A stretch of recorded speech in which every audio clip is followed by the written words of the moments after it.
Are youth sports robbing or denying our children of the opportunity to simply be kids? For many, many years as a dad, I would just take my kids out, and the best times they ever had were in the backyard. You know, we have an old Little League plate, plastic plate that we dug and put into the grass. In fact, it's still there from 1996. And the kids would play wiffle ball games. They would play rundown. They would have bunting game. You know, all the wiffle ball neighborhood games were in our backyard because of the home plate that my sons put into the backyard. I want you to think back. I'm old. I'm a dinosaur. I think of guys like Larry Bird. I think of Bobby Orr. I think of Collier Skremsky. And in my childhood hero Tony Calignaro. Think of guys like Derek Jeter. Think of that play in the hole that has become his staple, where he feels that backhand, gets off of his right leg up into the air and throws a ball across the diamond.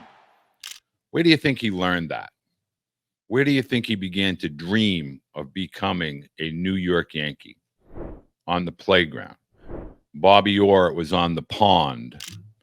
Larry Bird, it was at a blacktop neighborhood basketball court that he just shot hoops and played with guys from the area hours upon hours. Creativity, more importantly, dreams. The question I have to ask parents is, are we really letting our children create their dreams? Or are we as parents, are adults with ulterior motives trying to give us the impression that they have the golden map, that they have the treasure map to our children's dreams? We need to really take a step back and widen out our lens and not be so athletic centric, to understand the role that sports really play in a child's life. It's about friendship.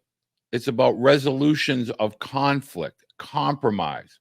But more importantly, it's about being able to compete. The number one thing that we have to be able to understand is competing happens every single day in the classroom, out on a court, out on a field, in every facet as a professional, as an adult. We're competing for time, competing for compensation, competing for love and affection and validation. Youth sports, they're meant to be fun. I tell this story all the time. There wasn't one person in my family that was athletic. I moved to a neighborhood of various shapes and sizes of kids, and I was the worst. I was the worst. My father, not an athlete, a truck driver, 12-hour a day, 6 days a week. The guy worked. He passed away when he was 38. His number one thing to me every single time I would come home frustrated and pissed off and upset, he would look me right in the eye. He would say, "Captain, you got two options here, the way I see it. You can A, quit and don't worry about it, or B, work harder. Figure it out, work harder. More organic, less organized." This is not a rant against travel or AAU sports. This is not a rant against instructors or people that do lessons. Get over yourselves, by the way. The time has come to start looking in the mirror and asking, are our children really having fun? Let kids figure out it's okay to compete. It's okay to fail. It's okay to fall. It's okay. That's going to be their way of learning. It's life's curriculum. The playground, the backyard, the neighborhood, the CVS parking lot, whatever it is, wherever it is, let the kids play. I trust that you will listen and you will try this method of youth sports.